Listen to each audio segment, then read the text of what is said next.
machine, a veil over the eye. Race is a lie, a script for the managed, a reason to die. It's the dementia, the spirit, it's the glitch in the code. It's the heavy, heavy baggage on a sovereign road. Dissolve the construct. Yeah, yeah. It started as a lie, a whisper in the dark, designed to keep the brothers from finding the spark. Father is a soul whose sovereign operating system was no longer whole. It didn't pull that trigger from his fully human place. The construct had the wheel, the construct ran the race. So stop fighting your father and dismantle the disease. If a lawyer wrote the code, the architect holds the keys. What was manufactured can be dismantled. Great Wednesday, and welcome to the Fully Human Trinity podcast. I'm your host, King. I'm joined by my co-hosts, Jess, Esther, and Mike Murphy. How you all doing today? Good, thank you. Great. Yeah. Great to see you. You know, I look forward to Wednesdays for this purpose, for this podcast. You know, one of the great things about this podcast that I really love is that even though we have a set topic, I have no idea what's going to be shared. But I do know the energy that's going to be shared. That's the great thing about it. And I'm going to feel the energy, but the words you're going to say, I don't know. And I'm looking forward to learning that. And so with that being said, let's do our check-ins to kind of get set the context and let everybody know where we are and where we're vibrating at. So Jess, would you like to go first? Yes, I am vibrating at a 10, just feeling the love energy today and a lot of really great connection. Grateful to be here today. Grateful to be with you. Mike? I gotta say, I'm spiritually about an 8 right now. I'm getting sucked more and more into the world, and so it's hard to sometimes balance that and just stay, spiritually connected at the same time, get sucked into the problems or challenges that we face every day. Absolutely. I understand exactly what you're saying. I'm a 10, and my only way of, well, 2 ways now, thanks to Jess, of being able to regulate myself from the noise. One is being able to wake up and just be grateful and choosing that gratitude is my first thought before everything else gets the day set and being in that state. And then I let the world come and hit that armor. It's a different energy of how I receive things happen to me when I look at it from, I'm grateful for my life, my health, my ability to see, breathe, have sound mind. And what I've learned is that if any of those things are lacking, regardless of what else I'm working on, those are going to be my major issues I'm dealing with right there. So just being grateful for that just really sets, because with that sound mind and eyesight and ability to hear, and any problem can be solved. And every problem is designed to be solved as you grow as a person. So keeping me in that state. So with that being said, that really helps sets the tone for our conversation today, because today we really want to get more into, because I'm really curious about you all's past journey as it relates to identity and identity context that, just to be clear, I define, and that's why I wanted to the context of this, identity being what you either kill for or die for. And that's what it determines our identity, because it determines our outlook on the world. It determines how our behaviors are going to be. It determines our ambitions. It determines who we love, who we hate. It determines our goals and things that we're going to do in life. And more importantly, it determines how we receive information and how we receive others. And within that context, that identity, we're given that when we're born. I call it your cultural givens. You're told you're a boy. Here's your race, here's your ethnicity, here's all the things you're told that you have to conform to within. And then depending on your ethnicity, how deep your parents were into that, if they strong Catholic Irish, then you're going to get that. If they're strong in the Black culture, I got that. So now you got to manage all those things that before you even realize what's really going on in the world. And for a child to come into the world and have their imagination, as never God teaches us, imagination is pretty much God. As your ability just to be able to create whatever that comes to your mind gets tainted and taught to be realistic. and you get conformed into this category of check boxes. And so within that description, I want to share quickly how I looked at my identity coming up. Again, my identity was definitely initially tied to my race. Then it was tied to first it's tied to your gender, as you taught your little boy, and here's what's expected of little boys and everything else. Then very shortly it's tied to my race, and here's what's expected of black boys. And you gotta put that black on there. And then from there, that helped shape how I saw the world, how I watch movies, how I interact with people, how when I see someone, I'm judging them through that lens of being that black boy and what I've been told and what I've seen on TV and things that I've experienced. That person's judged even before they even open their mouth.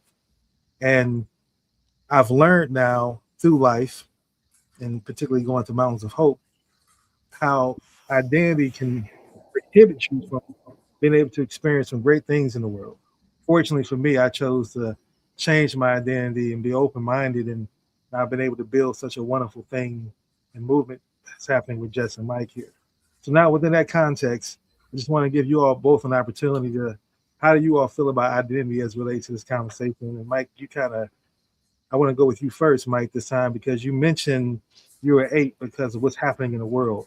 And I just want to ask, what do you see how your identity feels in that narrative of how you look at what's happening in the world as well? Well, what I was referring to is that, I'm in California now, but I have a lot of things that need to be happening in Colombia. Oh, okay. So I get sucked into that, and then that leads to frustration because things move at a snail's pace there, and very simple problems don't get solved. And so that's my frustration, is that I get sucked into that while I'm over here trying to do a lot of things I need to do over here. And what I'm realizing is that, I think this is true for most of us, for some crazy reason, we think there's a destination that we're going to arrive at. Mm-hmm. The only certain destination we're ever going to arrive at is that moment we take the last breath. And that's the destination that we're all headed to right here. But I think by getting this stuff off my to-do list today and getting all the stuff done, that I've arrived and now I'm free. No. The same thing, right? But for some strange reason, I feel like I get this done. I mean, some of that is chemical, of course. So we get dopamine hits from getting stuff done. So that's good. But what I have to realize is that there's no point in getting frustrated, especially with people in Colombia today that are going to do what they're going to do. And I have no control over that. And so I have to let those frustrations go, which I'm pretty good at letting them go. You just happened to catch me right after I hung up the phone with someone there. But that's something that really resonated with me and got me thinking when it comes to identity is, what would you kill for and what would you die for? And I really think that sums it up, right? It doesn't fully tell you what my identities were or what they are now or what they're going to evolve into, right? Because that's a fluid, constant state of evolution and motion based on experiences. I might have this experience today that's going to change the reference point of what I thought about this, which is going to change this path I choose to go on. All those things are always taking place. And so to give you a little example. So I grew up in a pretty crazy household. But one thing my father did every New Year's Day, he would have a New Year's Day party, and it would start in about noon, and it would, because that's the day where all the college football games are being played, especially back when I was growing up. New Year's Day was the day. There wasn't 3 weeks of bowl season. There was basically one day. And so there'd be like 6 football games that day. And so he'd have all his friends, my parents would have all their friends over, and there'd be a lot of alcohol and a lot of gambling. And so that was a big, exciting moment for me, I can remember from 6 years old to about 14 years old, every year, getting ready for the party. I would be the guy that would go around and sell the slips to get your number to where you could gamble and win money on the thing, and serve the drinks, and everybody was happy. And it was a great, exciting day. Now, little did I know that was programming me to become a drinker and a gambler and a womanizer and all this other stuff, because I just thought it was a great, fun experience, right? But it was forming my identity. To give you an example, when I was growing up, I played football and I was a quarterback.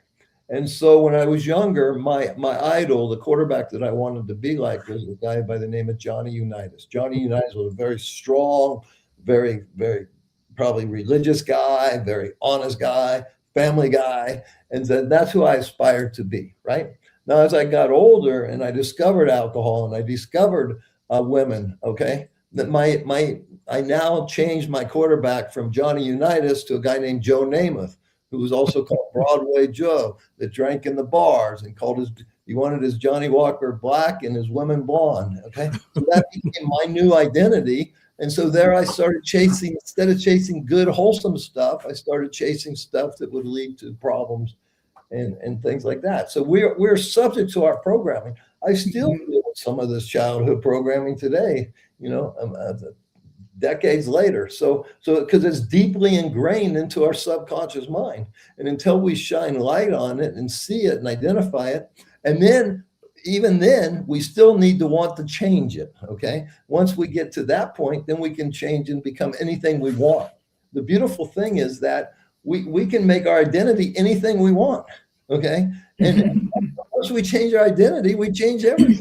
But we are in charge of that. We don't have to be victims to that. We can create a new identity. If your current identity is not serving you, create a new one. Create whatever freaking identity you want.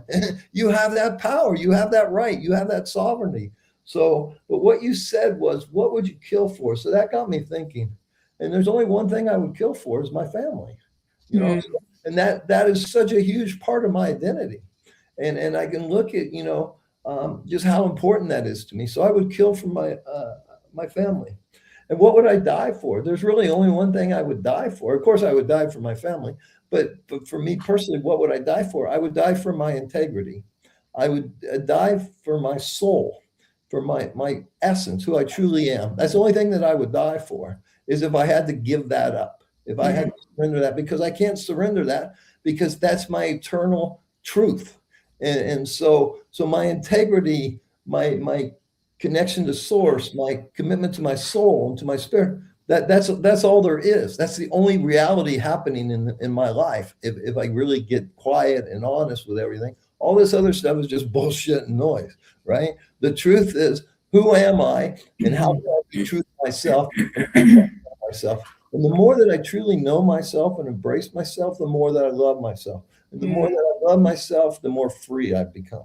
And that's really what we're looking for here. If you want peace and joy and happiness and all that stuff, you've got to find freedom, and freedom from suffering, and freedom from judgment, and freedom from the things that don't serve you, and understand that you are in control of this. Okay. You're not a victim. You get to choose what thoughts linger in your mind, and you can kick them out if they're not serving you. And if they're serving you, you can keep them in there and let them percolate and become a vision or a destiny or a project or whatever. And then I get to choose what I do every day and where I spend my money and what I get to do. So when I realize I have that power and that I don't have to be a victim, then I can create the life of my dreams. Love it. Resonated with that so well. It was interesting. I remember when you first got started, and you said that there was this quarterback that you idolized. And before you said it, I was thinking it's going to be John Unitas. Yeah. And you said John Unitas. And I just had that feeling that it was going to be John Unitas. So that's funny in that interesting context. But yeah, I completely agree with everything you said. That's why I think we see alignment with who we are and what we do. Mm-hmm. And I want to now bring Jess into this conversation, Jess, and see, what are your thoughts as it relates to the identity question? Yeah, I also just feel so much alignment with or so much resonance with what you're saying, Mike. Just that's so true, and especially what you would live and die for. For myself, I feel like a very distinct time in a creation of identity. I was about 30 years old, and I had fallen away from my religious construct. And I was stepping into a new identity quite consciously, even though there was a lot of unconscious pattern I still had at that age. And I stepped into the identity of business owner. And how that identity shifted me. I think the identity that I had prior to that was just mother. Like I had literally lost my identity in motherhood. And the only way that I could find myself was in the interests of my children and the work that I was doing with children. So then to establish a new identity, it was to create an organization that would serve children. So it wasn't too far off from my original identity that I was working with. And as I stepped into that, it did become that task list that you pulled up, Mike, where you're like, I'm going to feel better when I reach the end of the destination. And every day it was a task list that just got bigger and bigger and bigger. And the amount of hats that I held and the amount of responsibility that I held and the expansion. And though I did feel like, well, with this identity, I'm serving my purpose, there was a huge self-neglect. There was huge self-abandonment, and there was no self-love. Like it was all love for other, and just like talk about a bypass. I would wake up in the morning and just jump to that to-do list. There was no time for me ever. So it was quite a paradigm shift. Like I went through a lot of transformation and ended up at Mountains of Hope and was there to be in service of the patients who were there. And it was really the first time that I had taken this conversation with Mike of like, I really only want you helping my patients if you have a full cup conversation, where I knew I was going to be implementing love myself first and then serve others from that space of overflow rather than lack. And I was like, well, this is a different way to like serve others if I'm actually going to be going into this beautiful kitchen, dining room, and eating from a regenerative garden and receiving life force for myself. Like not a cup of coffee run out the door, but like feed myself. There were morning after morning where I would sit and just cry. Like I've never given myself this freedom to receive. And I didn't even have to make it. And to put that before serving the patients really allowed me for the first time to be fully present and so in service of what I know is the bigger vision for that space. And ever since leaving, I've continued to develop this morning practice of gratitude and self-love and nurturing, of filling myself up. And, you know, we had a conversation with Rachel about it yesterday, you know, because she's the one that led me to Mountains of Hope and talked about the regenerative garden and how our cells need this nutrition. And now she's got this abundant life force after really coming to this end of her life a couple of times in the last year and a half. And the conversation we had yesterday was about that self-love, was about that nurturing, was about like, no matter where in your journey you are, if you can't flip this switch of like, I would die to love myself and I would live to love myself, it'd be challenging for me to move forward now without that connection. So that's why it really is resonant, Mike, when you say, if I don't have my essence, if I don't have the connection to who I am, I wouldn't even want to live. And I'm just getting to the point in my life where like, I finally know who I am and have that freedom that I can hear what you're saying. Yeah. And Jess, what you just laid out there is so impactful and resonates with me in so many ways, because as you talk about being born into the Mormon faith, you talk about being a mother and having those identities, and with every identity that's given to us, a set of expectations come along with it as well. So it's not just given to you, it's given to you and says, here's the role you have to play within this identity, and here's who you need to build with, and here's who you need not to like, and here's who you need to other. And so what people don't realize how much they've been programmed to still think that way. And I noticed that when I first started questioning my racial identity after being conditioned to know that that's who I was willing to die for, was willing to die for my race. And having to shift that, and then being left without identity, left me without a purpose for the first time in my life, or since I was 18, left me without a purpose since I was 18. And I was trying to figure out, what do I do now? Who am I now? And who do I connect with now? And fortunately for me, Mountains of Hope was the place that I decided to go to with those questions, and go there and get gratitude and feel that gratitude of being able to be there. And like I said, my intentionality you put into that place, from the beauty of the flowers that surround it, the landscaping, so it's not like you have to come into a city where we are in Mountains of Hope and just stay at a hotel and everything is internal as a interior type of presence. You're able to get out there and communicate with nature and feel the mountain air and interact with the people and all that. I find it, I'm sure there's still people who find opportunities to be negative all the time anyway. They just choose that. But I found it very difficult for me to let my negative shadow self kick in and start telling me what was wrong with Mountains of Hope. Like, here's what I'm not happy about. Here's what I don't like. I didn't have any of those thoughts. And it was, for the first time, my mind was quiet around that.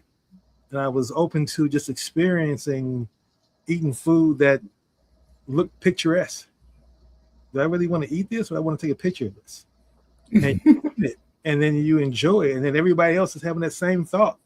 And they're taking pictures, and everybody's pulling their phones out every meal. It's like, and they're taking their phones out, and they're taking their picture, and they're just watching people have that experience. And it's for the first time I didn't feel the check boxes that the U.S. puts on you. Like, here you constantly are going to be in choose your tribe that you're forced into, and be ready to be triggered or defend or accept or give grace or give understanding based on your tribe. And if it's based on your skin color tribe, your gender tribe, all those things, just conflicting messages that you play. I call the Civil War in the skull. And I got that term from Alan Watts, because that's what people have. When you're battling what you really want to do, your true essence you talked about before, Mike, compared to your programming telling you, well, no, you need to worry about this because this is what's happening to white men, straight, cisgen white men. You need to lean into that because you're being attacked. And then I found the only way, and this is why I want to ask you all this question now, I found the only way for me to quiet that noise is to think about helping somebody else. And the more I think about helping someone else, that shifts the state of mind. And that puts me immediately in creative mode. Because now I got to be a creative problem solver to help this person. And I found that every solution to helping someone comes down to three things. And you might enlighten me if I'm wrong or I'm leaving something out. But it's either going to be knowledge, a connection, or a resource for every solution to everybody's problem that they're having. And if you can be a resourceful person, then I can try to position myself to be in the middle of brokering that or bringing that to a person, that solution. That became my mindset. And that gets me away from the thoughts that my forced tribalization has been drilled into me since birth. So I want to ask what you all thoughts for how do you handle that process as well? Yeah, something came to mind. Give me those three things again. Resources, knowledge, or a connection. Knowledge, connection, resource. Yeah. So from a male's perspective, we want to fix problems, and so that would be resources and knowledge. We're going to fix this for you. But from a feminine perspective, it's just being present. And that would be the connection. And so, and that's probably the best way we can help people that are suffering or that are in grief or that are have an illness, is just to be there and be present and just listen. And I think that's the greatest gift we can give people at times. Obviously, of course, a lot of people think they need money. And a lot of times they do need money just to eat. So that's one resource that's valuable. What would be more valuable is knowledge of how they could earn money so that they can feed themselves, right? You can give someone a fish or you can teach them how to fish, right? But I think it's, for me, 100% is that anytime I'm stuck in self-pity or fear or regret or guilt, if I can get out of myself and help someone else by either just being there and being present for them or assisting them with the challenge that they're dealing with, once you're out of yourself, you don't have any problems, right? Mm-hmm. Just a simple little switch. One thing, and I'd be curious, I'm just going to throw one more subject out there that I'm just curious about. I've been on watching this show called Yellowstone. And one of the constant themes is, it has to do with, indigenous Indian Americans, and then the West taking over, cattle farmers and all this kind of stuff. But so it's kind of spiritual in a lot of ways. But one theme that keeps coming up, I'm just curious because I'm starting to kind of believe it, is that whenever somebody's trying to do good in a situation, evil is always going to show up because there's a counterbalance to everything. We live in this 3D physical reality, which is created by duality. It's only created because you can't have hot without cold, black without white, right? Right. So that makes total sense because now I look back on my life, and every time I've tried to do something really good, okay, there you are attacked by evil. And so now that I'm really embracing that as a concept, it's making it much easier to realize, okay, why are these things happening, right? And so for some strange reason, I found profound peace in that theory, because I think in the New Age kind of world, and that's one thing about Catholicism and Christianity. I mean, they don't fool around when it comes to it's good versus evil, right? So there's duality right there. But the New Agers of us, we want everything's positive, and there you can't look at problems, Well, the truth of the matter is, I mean, it's everywhere. And so by realizing this now, I'm finding a lot of peace in the work that I do, and say, okay, I see why that's happening now. No big deal. Let's just move around it, right? Instead of getting emotionally invested in that, or getting angry, or getting frustrated, right? Just say, hey, good, I must be on the right track if stuff is coming in to try to stop me right now. So I didn't mean to take away from what you were talking about, but I just wanted to offer that perspective as well. No, it fits right on in, because you're absolutely right. I believe that duality exists. I think it's necessary. The only reason you can recognize the shadow is because of the light. Right. So Jess, what do you? Yeah, I really appreciate bringing this up, because it brings up a distinction. When I was talking earlier about the self-love and having this like abundance of overflow before I go serve others, and I talked about that being in contrast to before, when I would just like run to serve others. When I was running to serve others, like the identity that I held was the energy of lack. It came from the construct of not having a mother. And so when you're coming from that place of lack, and then you're looking to get out of lack, there becomes a bypass of energy to just go serve. Just go serve. It's going to give me a dopamine hit. It's going to help me feel better. Yeah. But it's like, it's a hollow trap. It's not real freedom. And it doesn't have the counterbalance. And so I think there's like a real distinction between serving and serving self and other. Because I'm really clear at this point of becoming more fully human that if I continue to dysregulate and come from lack and something's wrong and I need to fix, I'm going to continue perpetuating the same issue that I had in the past. And that goes like from macro to micro on all levels. But if I look at it from the identity of being whole and filled first, and then I can be unlimited in my service. So I just wanted to point that out, because, energy is everything, and where the energy is coming from matters. Like if it's being received because I'm open and in a receptive mode because I don't manage all my stress right now, that's one way. as opposed to like being cut off and now I need to go fix myself by serving. Yeah. Does that communicate? Mhm. Absolutely. You're both hitting something really profound, and I really want to sum it up for our listening audience, because you both are talking about you have to first, again, get to know yourself before you can be external. You have to do the internal battle. And that's why I really love the 7 Habits of Highly Effective People by Stephen R. Covey, because the book is broken down. The first 3 habits are internal. Then the next 3 habits are external. So you have to go through the internal habits first before you get to the external habit. And then the 7th habit is renewal, constantly resharpening the saw. So now once you get through that, you got to just constantly keep doing it over and over again. It never stops, to your point, Mike. And I think that the problem that most people face is either they're dealing with a regret or they're stressed out with anxiety over the future. And both of those times you can't control. So that's just like really worrying about having too much water in the ocean.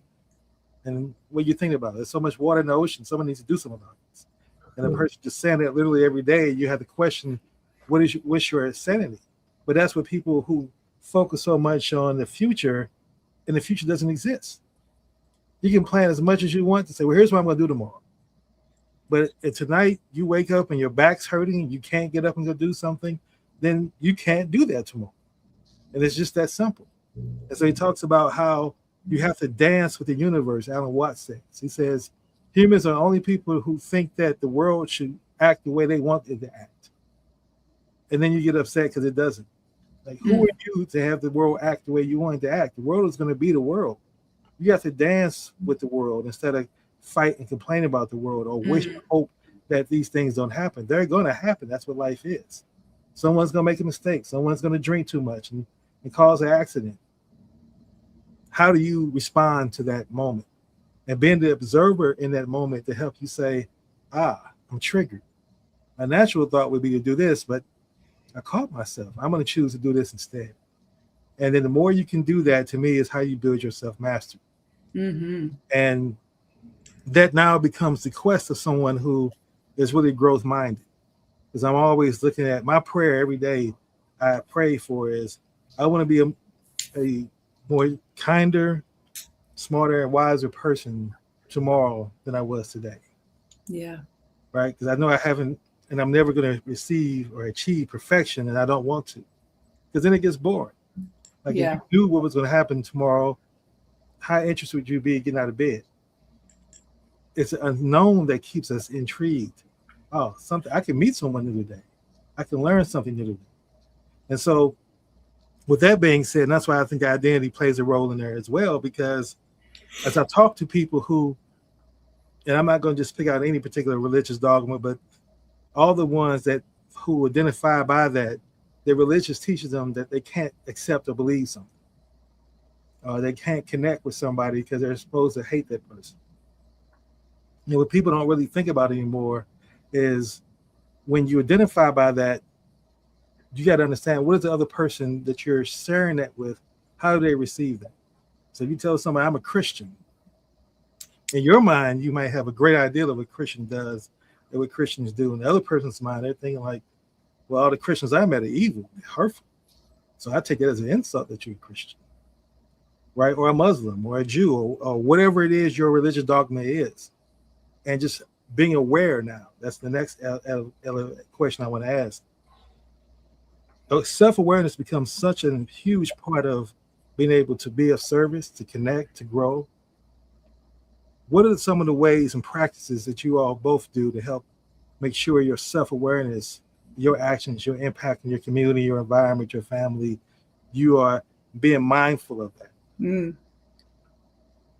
Well, for me, it's reflection. You know, it's the end of the day reflection. Okay, how did I show up in this situation? How did I react to that? And could I have done it differently where it would have felt better, right? That's how I evaluate. It's self-reflection and self-honesty. And I find that not a lot of people are totally honest with themselves. You know, so one of the things I'm most grateful about myself is I've always been, I might lie to you and I might bullshit you, but I'm not going to lie to myself. And I'm not going to bullshit myself, because that's when you get into serious problems in this Yeah. world. Because when you're lost, and Right. then you're subject to anything, right? So it's really, really important to reflect on your day, and so I think the biggest issue in this world that we live in today is that no one ever helps you find out why you're here and what you're supposed to be doing. What is your purpose for being in this 3D physical reality? Okay. I know in my case, it was just, there was never any, what do you get? Well, you start out, you want to be a cowboy. Well, guess what, son, they don't have cowboys and Indians anymore. So Right. what about that bullshit? Okay. By the way, we teach kids not to lie, but we lie about the tooth fairy, and we lie about Santa Claus, and we lie about all this other bullshit, and then we get mad at them for lying, right?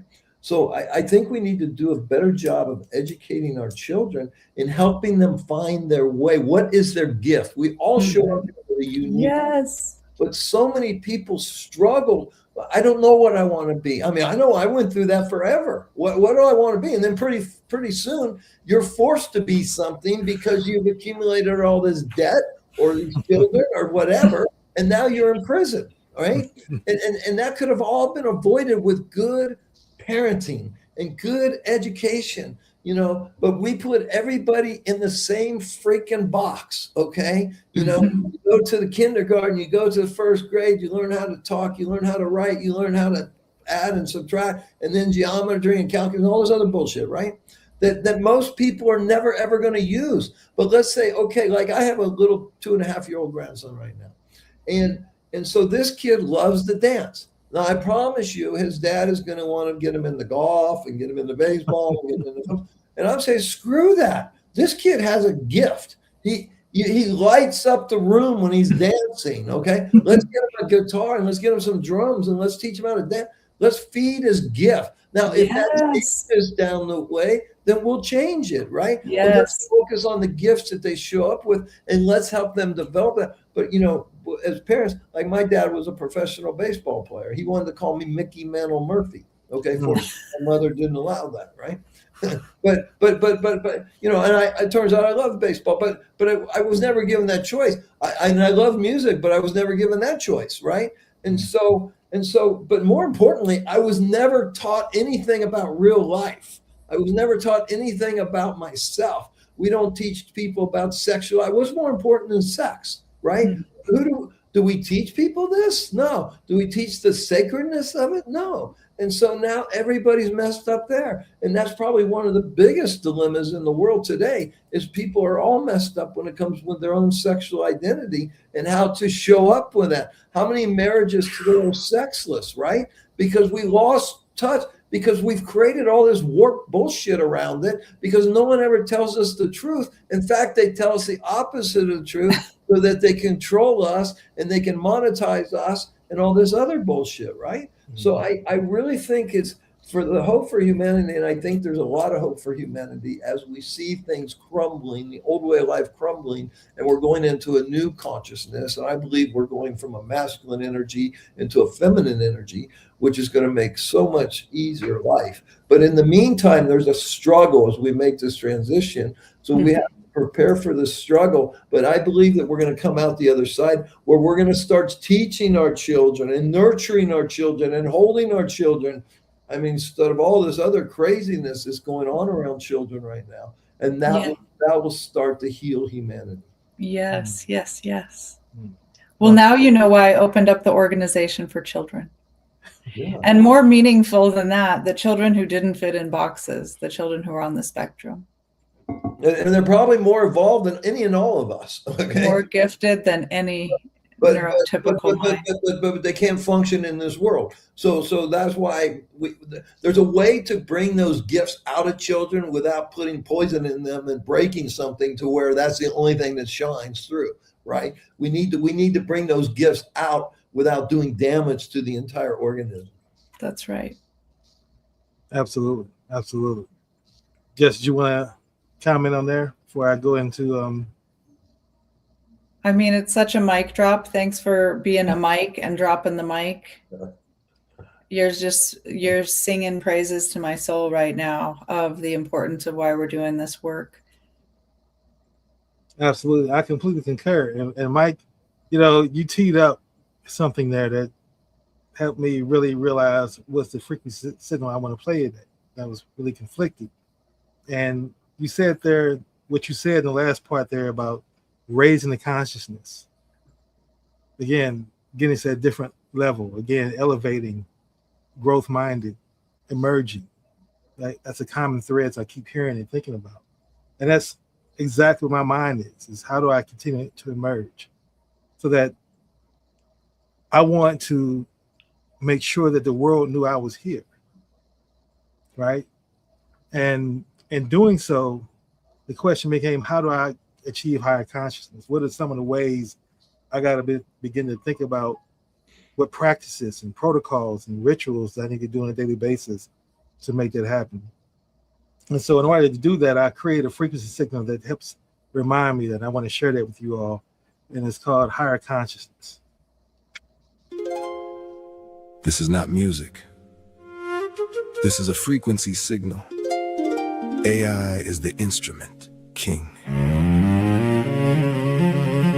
People pay for what they do and still more for what they have allowed themselves to become. And they pay for it very simply by the lives they lead.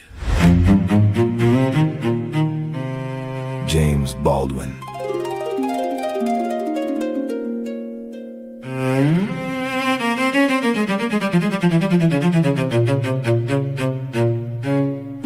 I'm not here to perform for you.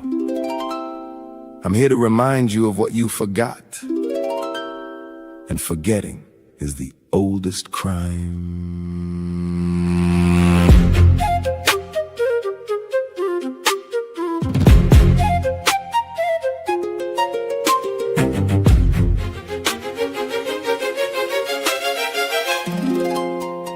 The Gnostics called it forgetfulness, asleep the world designed. They built the bed, gave you the pillow, and called it peace of mind. You identified with your race, your religion, your career, and your age, and called the cage a stage to keep you in a rage. The construct sold you a plan delivered with such sincerity. Soul is the apex, head is the tool. The construct reversed the order and sold you the confusion as clarity. Now you're fighting a civil war in your skull and calling it normal. The kingdom of God is within you, not external. They built a building over it and claimed it as a creed. Jesus said, follow me, not worship. And that difference is the seed.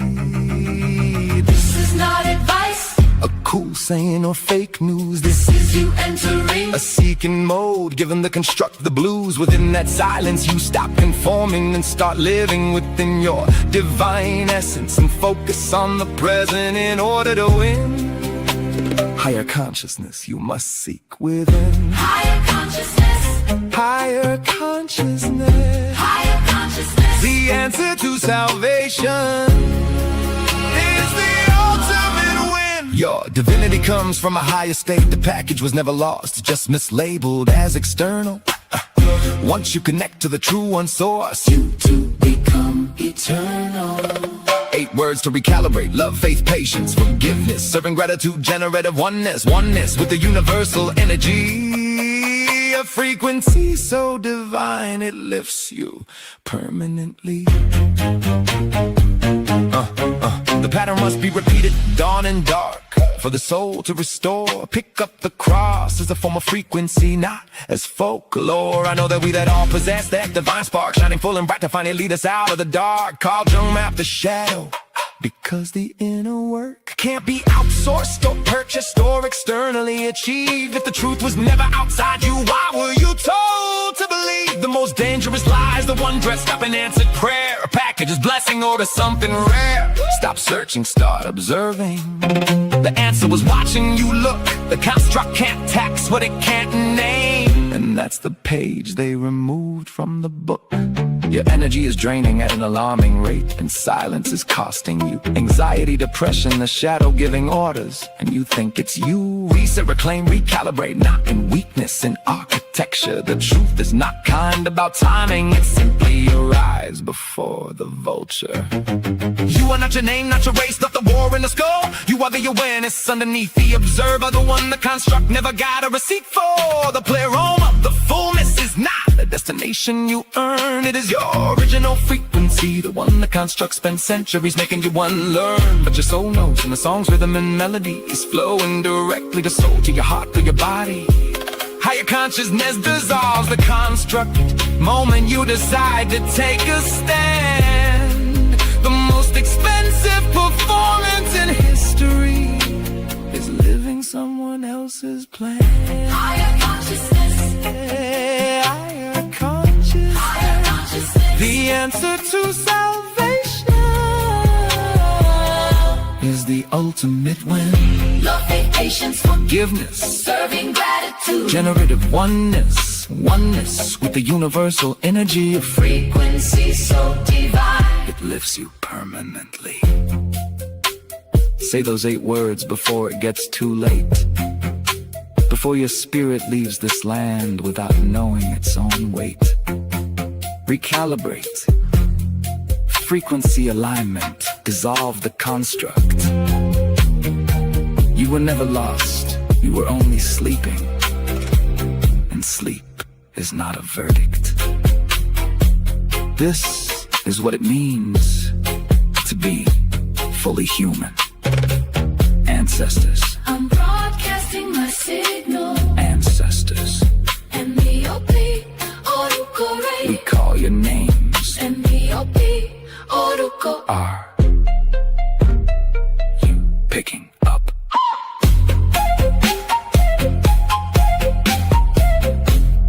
Are you picking up?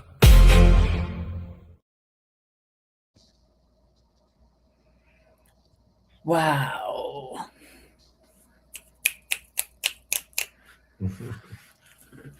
Thank you for sharing that moment with me. I want to get your thoughts on higher consciousness and how they resonate to you, with you.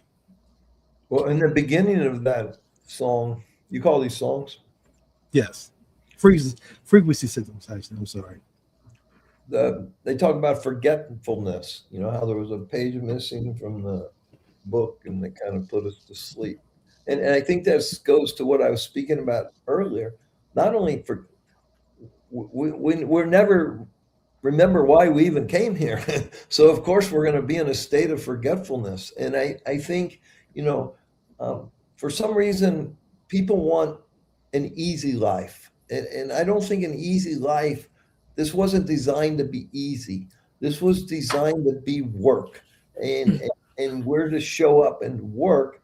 And what are we working for? We're working for a beautiful humanity, a beautiful existence here on this beautiful earth with this beautiful sky and this amazing sun. And look how toxic we've created this place to be, with all the toxicity in the water and in the air and in the food, and then all the wars, and then all the human trafficking and all this nonsense. And what drives me absolutely crazy and frustrates me to a point where I shut down is you can't even talk about this. You can't go to a dinner party with your family and talk about these real issues that are affecting humanity because they can't deal with it. You know, you know, I want to talk about the $40 trillion in debt in this country and the $1 trillion interest payment every year and the $1 trillion military budget that we spend, and we only bring in 2.5 trillion. And we're printing a $1 trillion every 120 days. Mm-hmm. Where is this going to stop? But nobody wants to talk about. No, we can't talk about that. Okay, or we can't talk about all this these Epstein files, and what about this human trafficking? What about these missing children? No, we can't talk about that. Okay, what about all these medical treatments? That 75% of the people in this country are obese because they put chemicals in the food that addicts them to the process. No, we can't talk about that. Well, what the hell can we talk about? you know, and so that's the problem. We have all these problems that nobody can handle talking. They'd rather watch, Fox News for 10 minutes and that's their fucking reality and talking points. Or they watch CNN for 10 minutes and that's their talking point without not having a clue that that's all 90% propaganda and lies. And that they have to, I don't even know how people deal with it, honestly. But that's what frustrates me is we have all these problems that nobody will talk about. Well, guess what? They're only going to get worse. And then we have all these criminals in the government that are making them worse. And that's how it's designed. And now the apocalypse, they talk about the apocalypse in the Bible. All that means is lifting of the veil.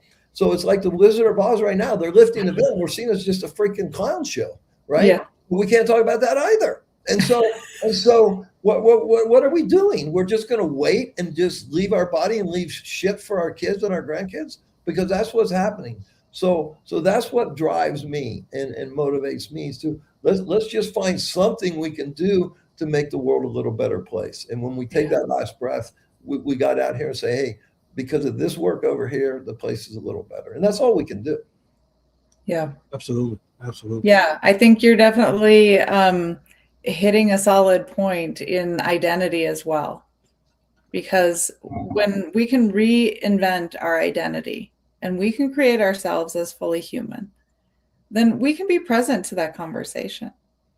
Yeah. I can certainly say for myself that conversation is welcome here. Yeah. And I open the reflection for these things that are on our heart. Yeah. To be released, to be heard, to be seen, to be witnessed. Yeah. And to create an identity where I have the space and presence to do that is an honor and a gift. And I'm remembering more and more every day who I am and what I came here to be through these opportunities to just sit and be real with zero agenda. Yeah. Yeah. Yeah, I was talking to a 35-year-old Romanian woman last night. And she came to the U.S., for the American dream and to create wealth and all that, right? And she loves America because America is good for that. You at least have an opportunity here to create. But what she realized is that it's not about wealth. It's not about fame and fortune.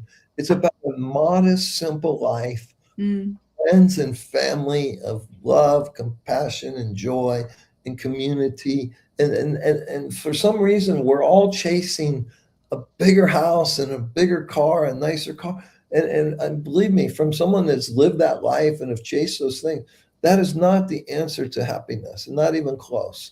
It's a recipe for disaster, honestly.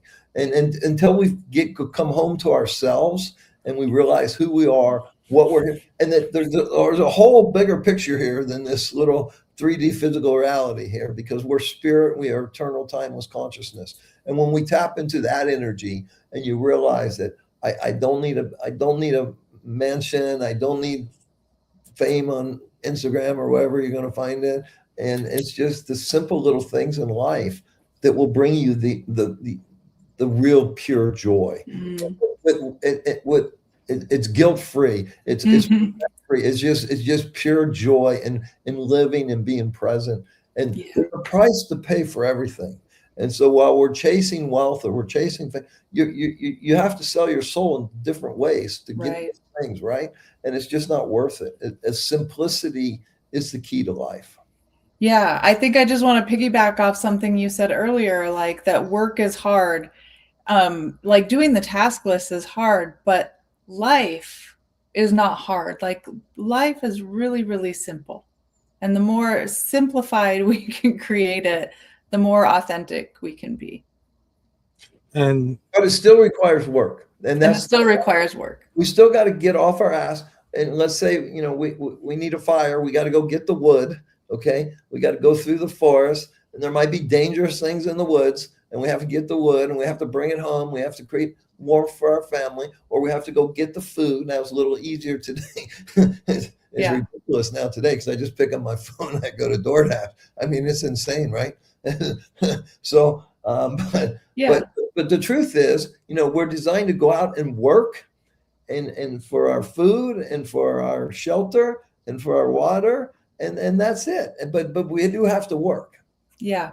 I think this conversation is helping me understand that it does begin with your identity, right? Like remembering who you are first, and then you can do those things. So it's a combination. It's a real distinction. Who you be, Yeah. who you are as your essence, that tells you, it informs what you do. But if you mix that up and you go to doing based in your construct, you're just going to recreate the shit show, the circus. Absolutely. Over and over. So, Mark Twain was once quoted as saying that human beings are the only animal that would build themselves a cage, get in the cage, and then hold the key to the cage and say, here's my key to the cage. And then think that they're doing something intellectual by showing that. And to the points you all have made, I think they're great points, because at the end of the day, what I've learned is that you are who you be and what you do. But to your point, you have to choose your identity, because if you don't choose your identity, there is no middle ground. You live your plan or you live on someone else's plan. There is no middle ground between that. And if you didn't choose your identity, someone else, you're living their plan. And you may think is your plan, but how many people I've talked to that told me, I went to college for this, but I got a degree, but I'm not doing anything with my degree. I'm doing something over here, because you just made decisions based on what other people told you. Yep. And to your point, Mike, this is what I think a lot of people get wrong as well. Work to me is the life. You want to work because that's the growth. Like if your body doesn't move, it atrophies. Your muscles atrophy. Your brain atrophies. Everything. So the universe requires you to work, and you should want to work with that pleasure of doing something that brings an impact in the world, not work to make someone else rich. That's the problem. And there is a perfect point when it comes to what we've done to the African American community. Okay, we took away good jobs, right, and started giving them welfare, and then they became lazy. Okay, right. And no fault of their own. Okay, I mean, yes, when I was growing up, most Black women were domestic workers, yes, or nurses or something like that. But at least they were working. Okay, and they were married. And then all of a sudden, that whole community got destroyed with drugs by design. And so, and now to offset that, let's just give them money. And the more babies they have without a father, let's give them even more money. We're incentivizing them to create chaos in their lives instead of saying, hey, listen, here's an opportunity for you to go get a real job and work and be part of it. But no, let's give everybody welfare. And it's not just Black people now too. It's white people. It's economic racism now today. And so we give them food stamps, we give them welfare, but we don't give them jobs. You know, if we're going to give them that, let's give them something to do for 40 hours a week so that they feel good about themselves. Yes, I did this job, and here's my paycheck. I mean, I'll never forget this. My wife, when we were raising our children, I came home from work. She says, hey, I found a great way to teach the kids about money. I go, great. What'd you do? Well, I gave them all $100. I took them to the bank and they opened a checking account. And now they have 1 month to go through their $100. And I'm thinking to myself, well, why don't we have them clean the garage and then we give them $5? Okay. I mean, it just made no sense to me, right? But that's how society views the world today. You know, let's give stuff away. No, let's give them opportunity and to earn money and do it that way. That's my opinion. Yes. And I want to speak to that, Mike, because I believe a lot of things you said was right. But then the construct also makes you think that if you ask people the face of welfare, they'll think of a Black person. Yeah, which Black is women in particular, which is many right. people, white people on food stamps as well, Black people. Exactly. And this is what I worked on within the conscious community, was that we wanted to make sure that you can live on the properties be built and the community be built, but you have to have work to get here. Everybody has to contribute at least $500 a month towards the savings that would be used to purchase the mortgage to pay down. So when you actually take ownership of doing a lease option for 5 years, you actually get equity in the property as well, and you pay down. So now you get equity and a property. Right. But people argue with me and say, well, why do you charge so much? Why don't you make it less? And I said, this community, this is the community I was working in Baltimore, They wanted to do what's called put a land trust on all of the certain neighborhoods and properties. And what a land trust does is it says that it's going to stop the value of the property appreciating, so you can keep it at a lower cost. What's the point of that? And that sounds easy on paper. It sounds like it makes sense. Right. But what you're doing is you're destroying this community's ability to create wealth. Yeah. Because if the houses never get past $50,000, yeah, they might not be too expensive for them, but they'll have no equity. They have no wealth. Where everybody else has wealth, they can now take from their equity, their homes, start a business, and do other things. This community won't be able to do that. Yeah. So we're going to help you and penalize you at the same time.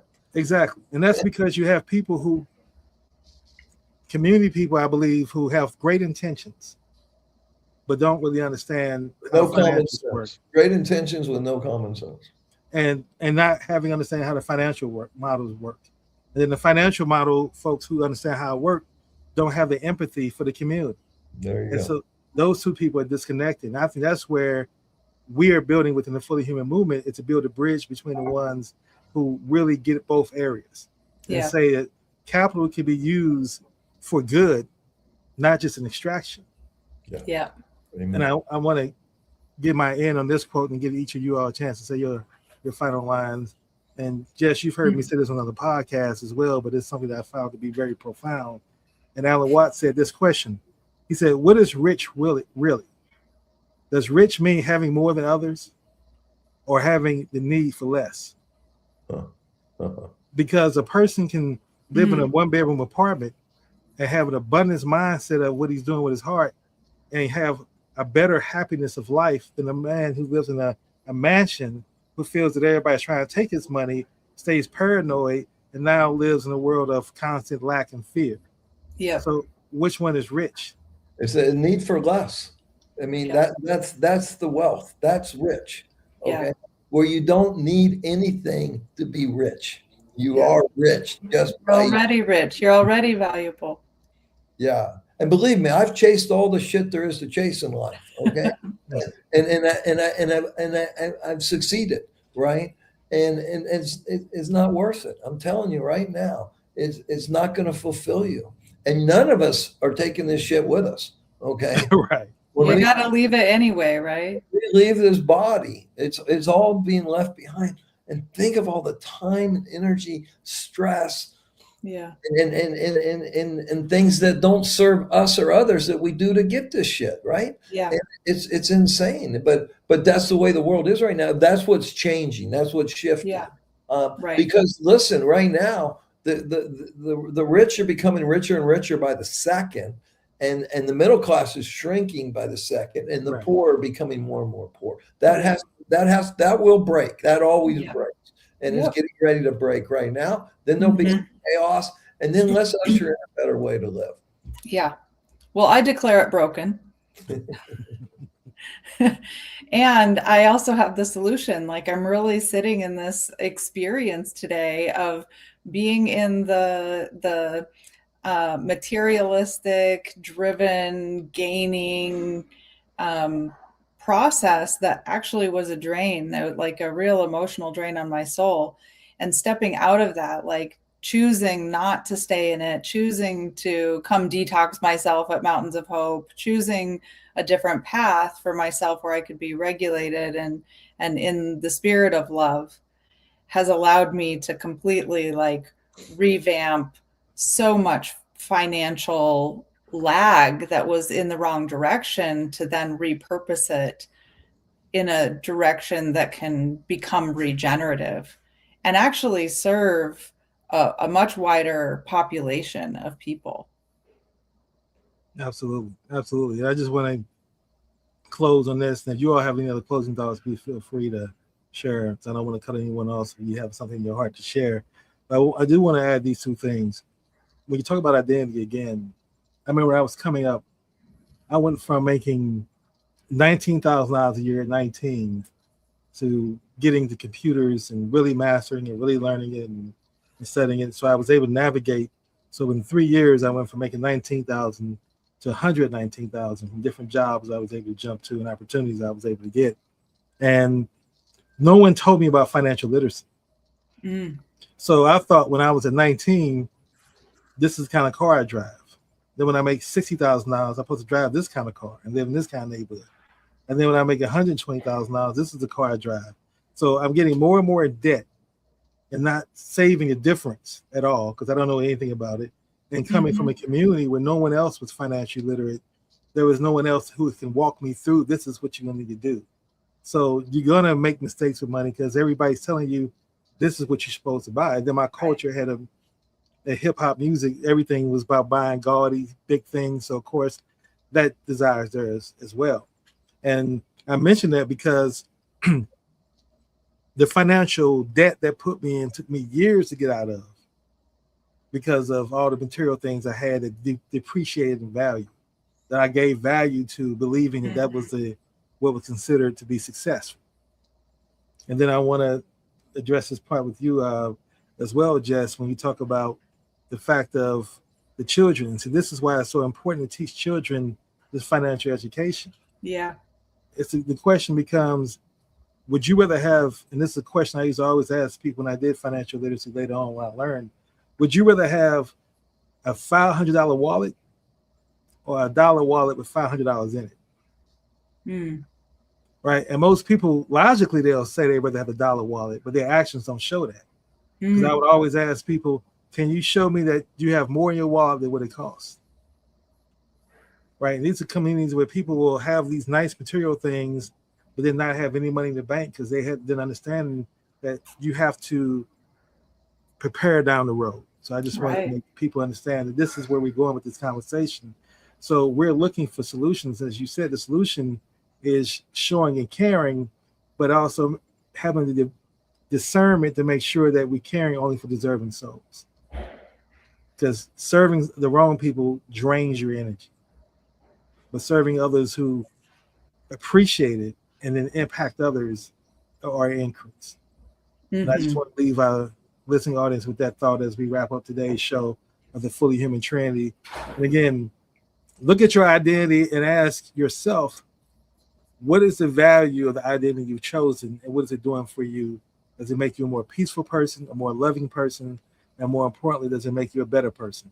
And that's the question you want to ask yourself about the identity you've chosen. Hopefully you've chosen it. If not, choose it. Until next Wednesday at 2 p.m. Eastern Standard Time, let's all continue to look for ways to become more fully human. Thank you. Thank you. Thank you. Race is a lie, a ghost in the machine, a veil over the eye. Race is a lie, a script for the managed, a reason to die. It's the dementia, the spirit, it's the glitch in the code. It's the heavy, heavy baggage on a sovereign road. Dissolve the construct. Yes, yeah. It started as a lie, a whisper in the dark, designed to keep the brothers from finding the spark. Father is a soul whose sovereign operating system was no longer whole. He didn't pull that trigger from his fully human place. The construct had the wheel, the construct ran the race.